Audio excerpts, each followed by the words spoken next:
Hi guys! Welcome to Tinay Kitchens for today's video.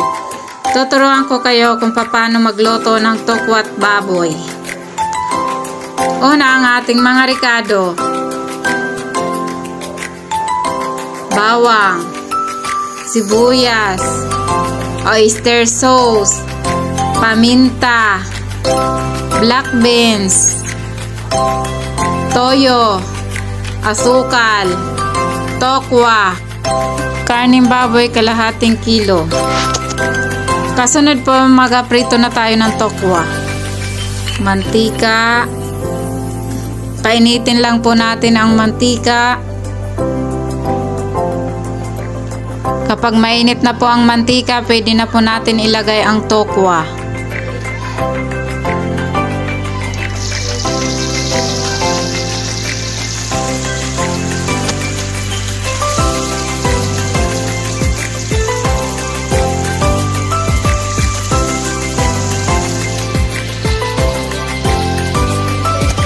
Ilagay na po natin lahat. Yan.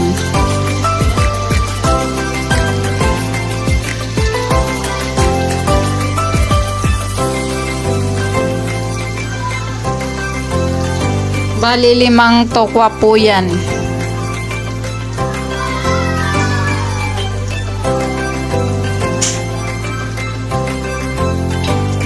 Yan, hintayin lang po natin mag-brown ang tokwa.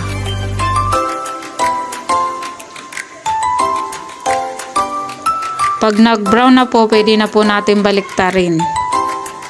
Ayan, golden brown na po siya. Ayan, pwede na po natin ahunin yung tokwa.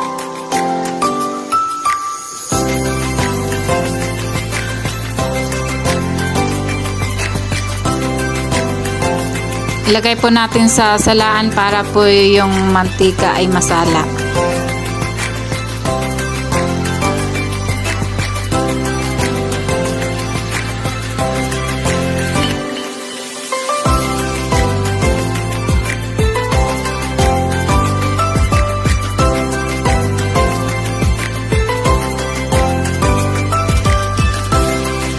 Ayan po, tapos na po nating iprito ang tokwa.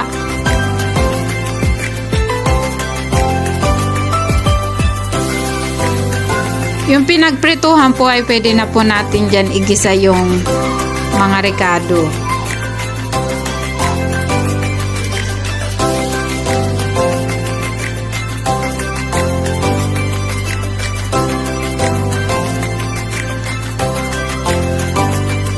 Magigisa na po tayo ng rekado. Ilagay po muna natin yung bawang.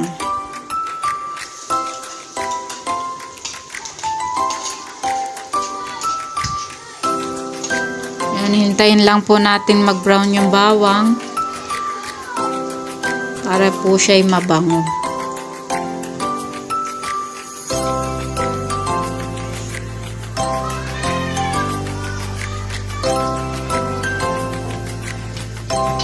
Okay na po yung bawang, pwede na po natin ilagay ang sibuyas. Hintayin lang po natin maluto yung sibuyas.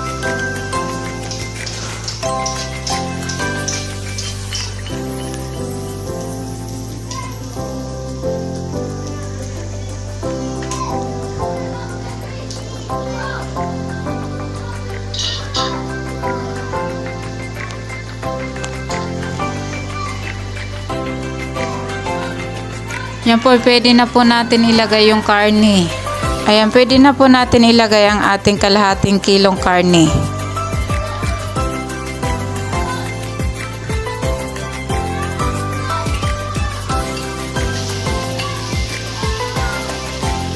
Tapos, igisa po natin.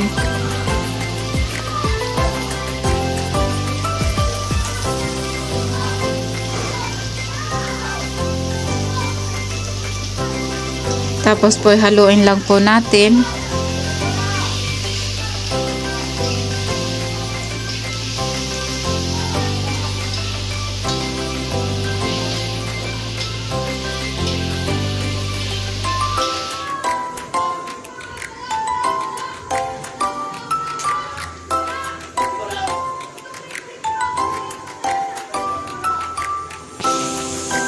Ayan, halo-halo lang po. Tapos po, ilagyan na po natin ng paminta.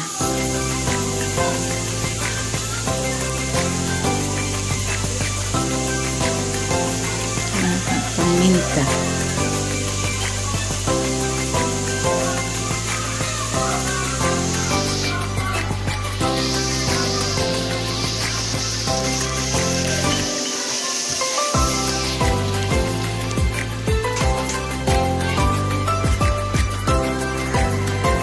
Halo-halo lang po.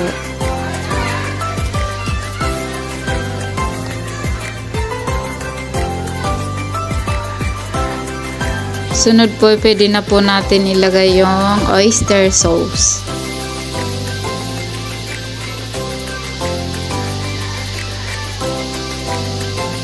Inubos ko na po yung isang sachet na oyster sauce. Pampasarap po.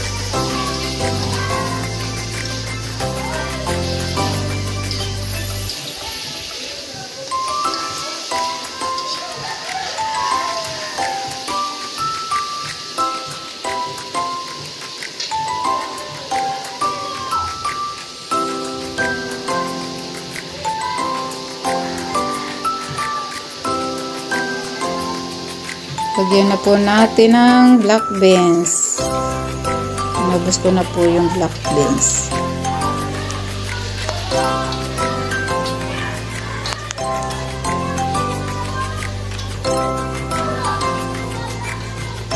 Yan, halo-halo lang po.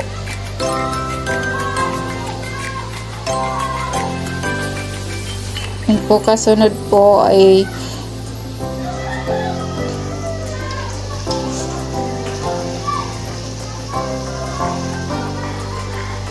toyo. Lagyan po natin ng kaunting toyo. Haluin lang po natin. Then po ilagyan na po natin ng asukal para medyo matamis-tamis po ang ating tokwat baboy.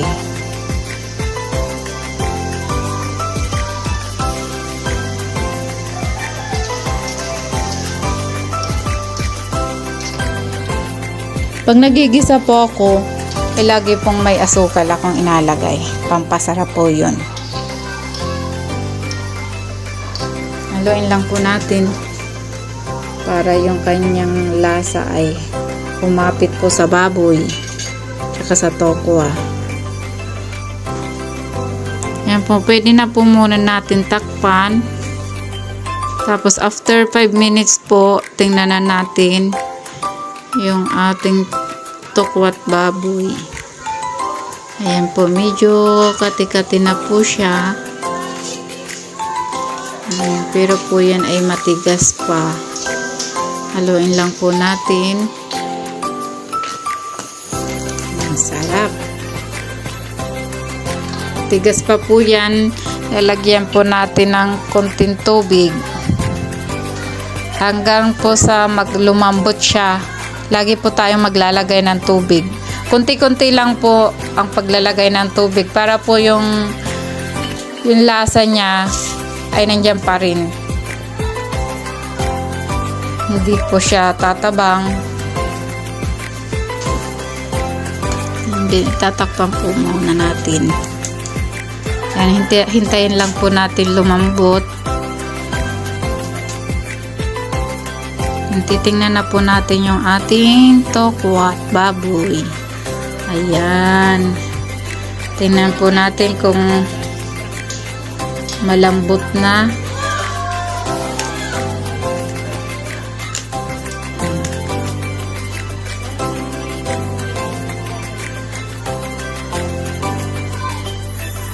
Matigas pa po siya.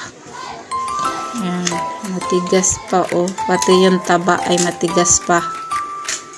Ilalagyan po natin ulit ng kaunting tubig. Kunti lang po ilalagay ko dyan. Then tatakpan po natin ulit para po lumambot.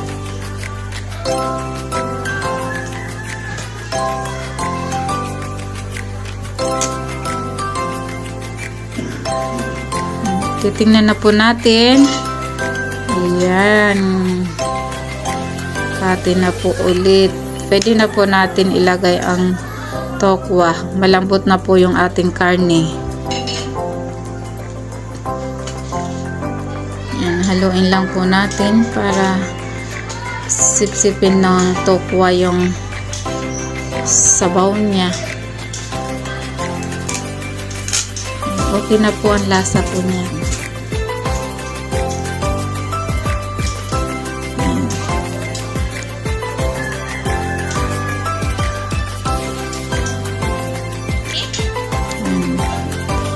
Medyo kaunti na lang po yung sabaw. Then pwede na po natin siya i-serve.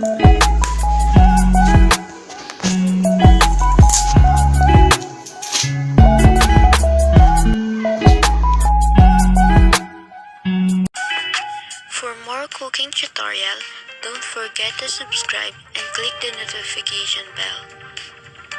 Thank you for watching.